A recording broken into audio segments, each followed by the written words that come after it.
Chers amis, bonjour. Un plaisir de vous retrouver. Et c'est toujours le cas chaque samedi. Merci de faire partie de notre communauté. Si c'est votre première fois, j'espère qu'à la fin de cette vidéo, vous ne sortirez pas bredouille. Aujourd'hui, nous allons exposer 6 formations qui, si vous voulez, vous appliquer à un métier donné. Ces formations n'exigent pas assez de langue anglaise. Ces formations sont faciles d'accès. Ces formations sont de courte durée, moins d'1 an. Et enfin, ces formations sont financées la plupart du temps par l'État.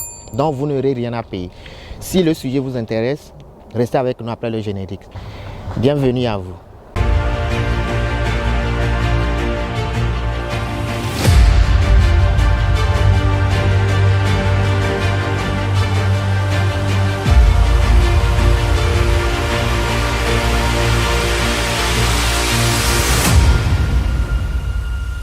Vous êtes aux États-Unis ou bien vous prévoyez venir aux États-Unis, vous vous demandez quelle formation faire, vous êtes là où vous devez être.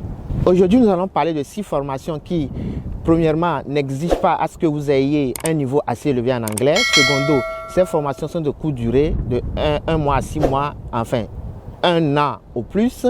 Ces formations sont financées la plupart par l'État, donc vous n'aurez rien à payer. Et il y en a qui sont crédités, il y en a qui ne sont pas crédités. Il faut comprendre que ce sont des certificats. Qu'est-ce qu'un certificat? C'est la même définition que dans nos pays africains, mais seulement que la plupart des certificats aux États-Unis sont désactivés à un moment donné. Ça veut dire que si vous faites une formation de 6 mois ou bien de 3 mois et que vous commencez par travailler, cette formation, ce certificat reste actif jusqu'à ce que vous n'arrêtez de travailler. Si vous ne travaillez pas avec, supposons que vous venez d'avoir votre certificat et que vous l'avez laissé pendant je ne sais pas combien de temps. À un moment donné, on conçoit que ce que vous avez appris, vous ne l'avez plus. Donc, le certificat est désactivé. Il va falloir reprendre la formation pour que vous puissiez le réutiliser. Réutiliser encore une fois votre certificat. Voilà la petite différence entre nos certificats dans nos pays africains et les certificats aux États-Unis. Les certificats dans nos pays africains, une fois que vous l'avez, c'est à vie. Alors qu'ici, à un moment donné, si vous ne l'utilisez pas, c'est désactivé et que vous devez reprendre la formation avant de continuer par l'utiliser.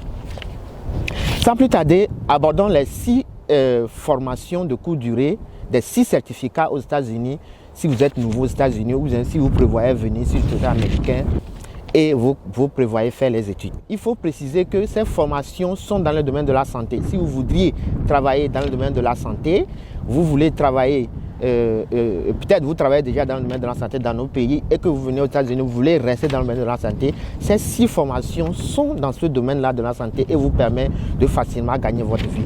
Je rappelle également que ces formations sont assez bien payées, ces formations sont de courte durée, ces formations n'exigent pas un haut niveau en anglais et ces formations sont payées la plupart du temps par l'État.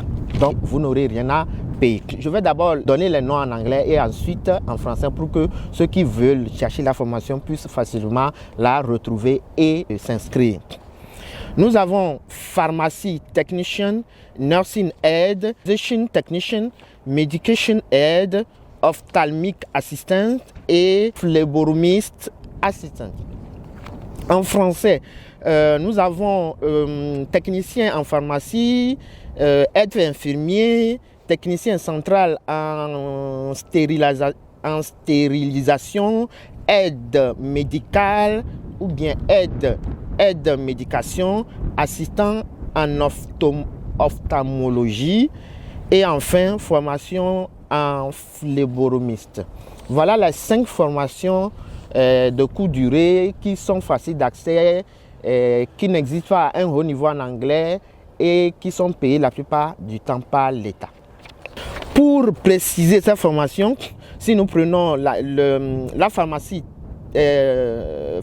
technicien, cette formation est de courte durée. Une fois que vous aurez obtenu le certificat, vous travaillerez sous la supervision d'un pharmacien, vous aiderez aux opérations quotidiennes de la pharmacie, vous recevrez des ordonnances écrites, vous prendrez des demandes de renouvellement d'ordonnances et vous allez préparer également des médicaments pour les voies intraveineuses. les pharmacies aux États-Unis ne sont pas les mêmes que les pharmacies dans nos pays parce que les pharmacies aux États-Unis, vous ne pouvez pas vous lever et aller directement acheter un médicament. Ça, c'est forcément sur ordonnance et que on vous prépare le médicament. C'est pas qu'on fabrique le médicament, mais on le met dans les tubes et on écrit votre nom. Donc, toute cette opération est du ressort du technicien pharmacien.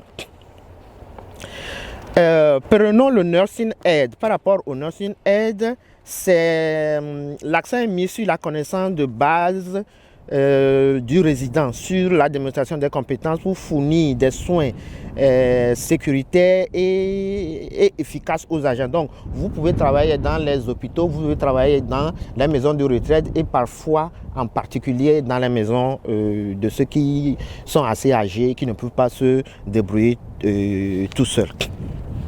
Voilà. Maintenant, si nous prenons Sterilization Technician, vous travaillerez dans le domaine de la santé également. Vous serez responsable de la décontamination, du nettoyage, du traitement des emballages, de la stérilisation, de l'entreposage, de la distribution des dispositifs médicaux et de la fourniture nécessaire des soins aux patients.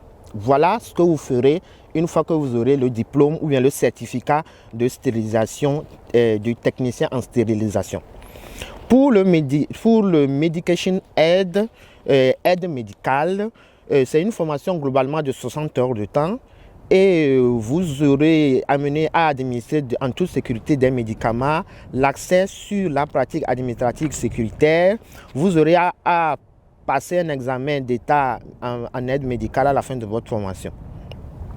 Pour l'ophtalmic assistance, donc assistance en ophtalmologie, vous ferez partie de l'équipe de soins oculaires. Vous allez travailler sous la supervision d'un ophtalmologue agréé par l'État. En ce qui concerne la formation en phlebotomiste, c'est une formation également de courte durée et pour cette formation, une fois que vous aurez le certificat, vous aurez donc à faciliter la collecte et le transport sécuritaire du sang et d'autres échantillons de laboratoire. Donc vous serez un membre important de l'équipe des hôpitaux et autres.